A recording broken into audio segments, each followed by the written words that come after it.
Fir'aun kemudian dengan keras menggebrak meja di depannya. "Hei Masyitoh, lancang sekali kamu berani menyembah selain aku. Bukankah aku yang memberimu pekerjaan dan makanan? Bukankah aku yang memberimu tempat tinggal? Bukankah aku yang sudah memberimu kehidupan? Jika aku berkehendak, kamu bisa saja kumatikan. Katakan Masyitoh, Fir'aun Tuhanku yang maha perkasa." Namun yang terucap dari mulut Masyitoh adalah Allahu Ahad, Allahu Ahad, Allahu Ahad, Allah yang Maha Esa, Allah yang tunggal, tiada Tuhan selain Allah. Semakin marah Raja Fir'aun demi mengetahui keteguhan hati Masyitoh. "Masyitoh, engkau pilih mana? Keluargamu aku masukkan ke dalam air yang mendidih di dalam panci raksasa, ataukah engkau mau mengatakan Fir'aun Tuhanku?" Semua yang hadir terdiam. Wajah mereka tampak berang. Namun di satu sisi mereka juga merasa takut jika Fir'aun benar-benar membuktikan ucapannya, karena selama ini Fir'aun memang adalah seorang raja yang kejam. Tapi ternyata Masyitoh tetap berkata, Allahu Ahad, Allahu Ahad, Allah Maha Esa, Allah satu-satunya Tuhan. Semua yang hadir di dalam ruangan sidang tercekat. Mereka terdiam. "Hei pengawal, bawa anaknya yang paling besar. Masukkan dia ke dalam rebusan air mendidih." Bismillahirrahmanirrahim. Allahumma salli wa sallim ala Sayyidina Muhammad wa ala ali Sayyidina Muhammad. Sahabat-sahabatku yang dirahmati Allah Subhanahu wa Ta'ala, siapa yang tidak mengenal sosok Siti Masyitoh? Siti Masyitoh adalah seorang muslimah yang menjadi inspirasi bagi siapa saja. Perempuan muslimah itu hidup di zaman Raja Fir'aun. Dia menjadi pembantu istana yang bertugas mengurus anak-anak Fir'aun.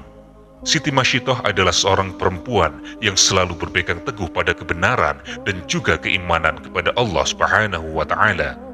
Yang jarang orang ketahui, ada yang menyebutkan bahwa Siti Masyitoh merupakan mantan istri dari Nabi Khidir alaihissalam, guru dari Nabi Musa alaihissalam.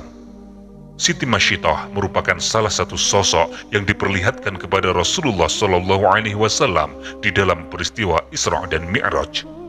Pada peristiwa Isra Mi'raj, Rasulullah SAW mencium suatu bau yang sangat wangi. Kemudian Rasulullah bertanya kepada malaikat Jibril, "Wahai Jibril, aroma apakah yang sangat wangi ini?" Kemudian malaikat Jibril menjawab, "Ya Muhammad, ini adalah aroma wangi Masyitoh dan anak-anaknya." Saudara-saudaraku yang dirahmati Allah, pada zaman dahulu ada seorang raja yang ingin menjodohkan putranya dengan Masyitoh, dengan harapan dengan perjodohan itu akan menghasilkan anak yang kelak menjadi pewaris tahta kerajaan. Sang anak raja pun siap menikahi Masyitoh, namun ternyata sang anak raja enggan untuk menggauli Masyitoh. Pada suatu ketika, anak raja itu berkata kepada Masyitoh, "Sebenarnya aku tidak membutuhkan seorang wanita di sampingku. Karena itu, aku akan memberikanmu dua pilihan. Pilihan pertama, aku akan menceraikan kamu. Pilihan yang kedua, kamu tetap tinggal bersamaku dan taat beribadah kepada Allah. Akan tetapi, kamu harus menjaga rahasia ini." Sambil melanjutkan video ini, silakan tulis hajat dan doa Anda di kolom komentar, supaya hajat dan doa itu bisa kita aminkan bersama-sama. Semoga semua hajat baik itu diridhoi Allah Subhanahu wa Ta'ala dan dikabulkan semuanya di tahun ini. Berikan like pada video ini supaya konten dakwah Islami semakin populer. Bagikan video ini sebagai jalan dakwah Anda kepada keluarga dan orang-orang di sekitar Anda. Semoga semua itu dinilai sebagai pahala jariah oleh Allah Subhanahu wa Ta'ala. Amin amin ya rabbal alamin. Sahabat-sahabatku yang dicintai Allah, setelah diberi dua pilihan tadi, Siti Masyitoh ternyata memilih pilihan yang kedua. Maka keduanya tetap dalam pernikahan dan tinggal bersama dalam satu atap. Setelah beberapa tahun mereka menikah, sang raja memanggil Masyitoh dan bertanya, "Wahai Masyitoh, sesungguhnya kamu ini wanita yang masih muda. Anakku juga masih muda. Namun kenapa kalian tidak juga memiliki anak?" Mendengar itu Masyitoh menjawab, "Wahai ayahku, anak adalah anugerah dari Allah. Apabila Allah berkehendak, maka kami akan segera memiliki anak. Namun jika Allah tidak berkehendak, sampai kapanpun kami tidak akan pernah memilikinya." Mendengar jawaban itu, sang raja langsung memanggil anaknya. Sang raja kemudian memerintahkan anaknya untuk menceraikan Masyitoh. Anak raja pun kemudian menceraikannya. Kemudian sang raja mencarikan jodoh lagi untuk anaknya untuk yang kedua kalinya. Setelah peristiwa perceraian itu, Masyitoh hidup sendiri di pinggiran kota. Dia masih menyembah Allah seperti yang diajarkan oleh mantan suaminya. Pada suatu hari, ia bertemu dengan seorang laki-laki. Masyitoh mendengar laki-laki itu menyebut kalimat Bismillah, Bismillahirrahmanirrahim. Mendengar itu, Masyitoh bertanya kepadanya, "Dari mana kamu mendapatkan nama Allah ini? Dari mana kamu mendapatkan kalimat ini?" Laki-laki itu kemudian menjawab, "Wahai Masyitoh, sesungguhnya aku adalah sahabat dari mantan suamimu." Setelah itu keduanya memutuskan untuk menikah. Dari pernikahan itu, keduanya mendapatkan beberapa orang anak. Waktu terus berjalan, Masyitoh kemudian menjadi pengasuh bagi anak-anak Fir'aun. Begitu juga dengan suaminya, dia bekerja di istana Fir'aun. Di dalam kitab Qisasul Anbiya karya Imam Ibnu Katsir disebutkan bahwa anak raja yang menikah dengan Masyitoh adalah Nabi Khidir alaihissalam. Iya benar, Nabi Khidir yang dimaksud adalah gurunya Nabiullah Musa alaihissalam yang namanya diabadikan oleh Allah di dalam surat Bani Israel. Jadi, salah satu yang membuat tangguh keimanan Masyitoh adalah berkat didikan dari Nabi Khidir alaihissalam, karena Masyitoh adalah mantan istri Nabi Khidir alaihissalam. Maka dari itu, meskipun dirinya sudah diceraikan, akan tetapi keimanan Masyitoh tetap melekat hingga ajal menjemputnya. Karena saat Nabi Khidir masih menikah dengan Masyitoh, tentu saja beliau mengajari tentang segala bentuk ketauhidan kepada Allah Subhanahu wa Ta'ala. Sahabat-sahabatku yang semoga selalu diberikan kesehatan oleh Allah. Di sekitar Fir'aun, ternyata ada beberapa orang dekat Fir'aun yang diam-diam beriman kepada Allah dan beriman kepada Nabi Musa alaihissalam. Mereka mengikuti tuntunan kitab Taurat. Mereka beriman dan beribadah kepada Allah. Orang-orang terdekat yang dimaksud itu adalah Siti Asiyah, yaitu istri dari Fir'aun. Kemudian Siti Masyitoh yang menjadi pengurus anak Fir'aun. Kemudian ada seorang lelaki yang bernama Hazaqil. Hazaqil adalah pembuat peti tempat Nabi Musa bayi ditaruh untuk kemudian dihanyutkan ke sungai. Di istana, Hazaqil menjadi orang kepercayaan Fir'aun. Ia kemudian menikah dengan Siti Masyitoh. Suatu hari terjadi perdebatan yang sengit antara Fir'aun dengan Hazaqil. Fir'aun menjatuhkan hukuman mati kepada para ahli sihir yang menyatakan keimanannya kepada Nabi Musa. Keputusan Fir'aun itu ditentang dengan keras oleh Hazaqil. Sikap penentangan itu membuat Fir'aun curiga. Jangan-jangan Hazaqil selama ini beriman pula kepada Nabi Musa. Atas sikap Hazaqil itu, Fir'aun mengganjarnya dengan hukuman mati. Akan tetapi, hukuman dari Fir'aun itu tidak membuat Hazaqil takut. Ia tetap yakin Tuhan yang diimaninya tidak lain hanyalah Allah Subhanahu wa Ta'ala.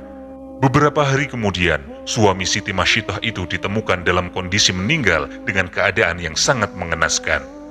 Tangan Hazaqil terikat pada sebatang pohon kurma. Tubuhnya penuh dengan sayatan, bekas sayatan pedang, dan juga tusukan anak panah. Masyitoh sangat sedih melihat kondisi suaminya.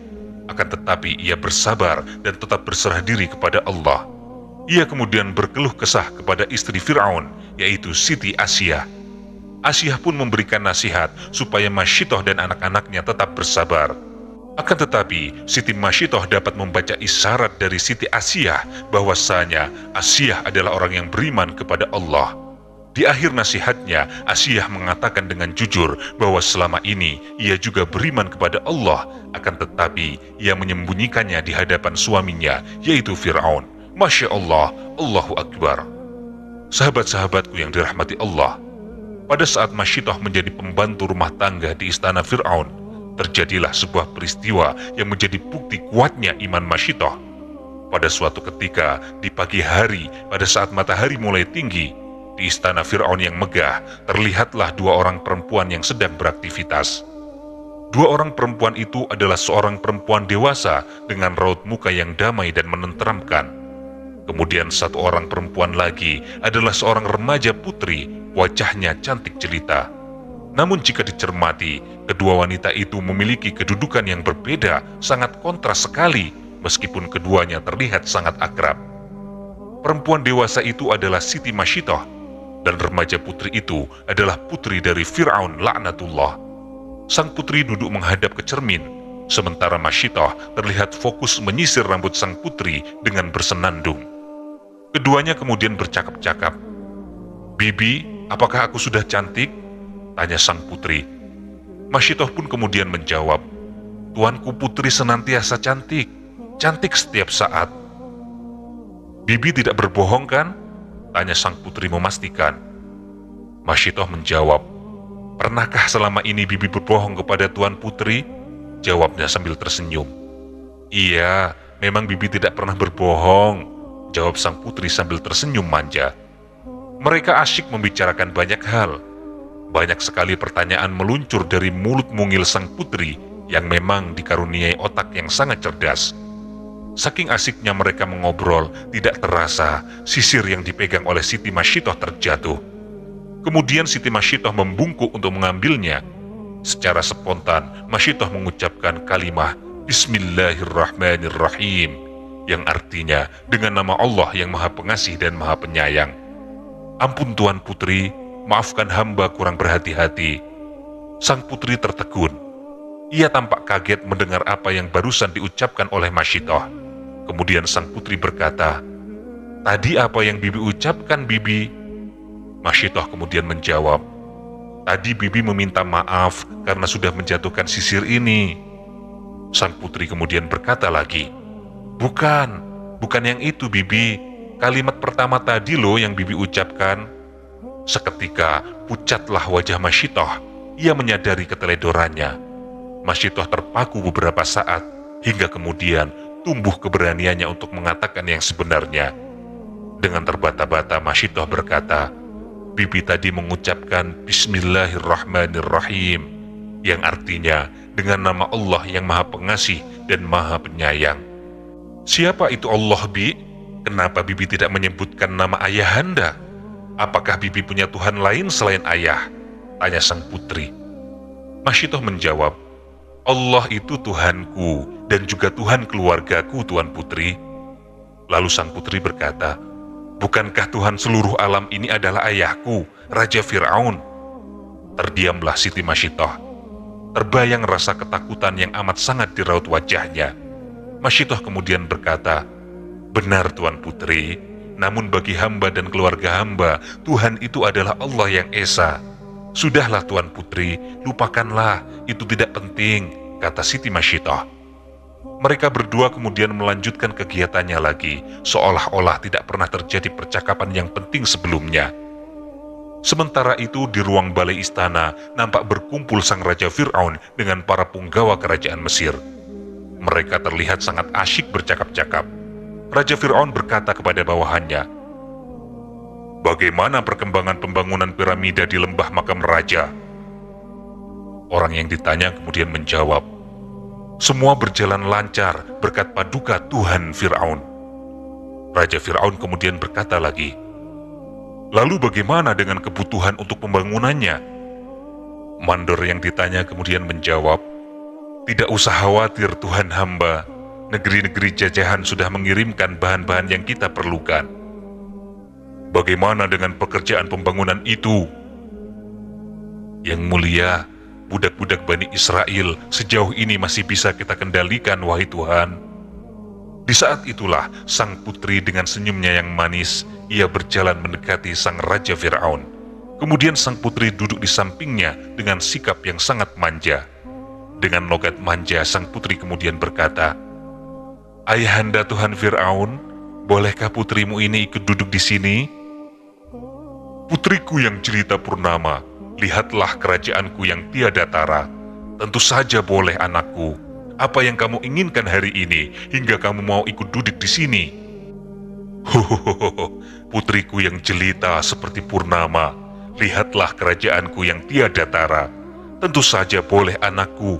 Apa yang kamu inginkan hari ini sampai kau mau ikut duduk di sini?" tanya Raja Fir'aun.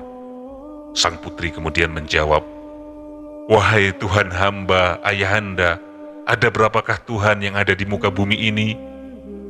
Raja Fir'aun tampak terkejut mendengar perkataan anaknya.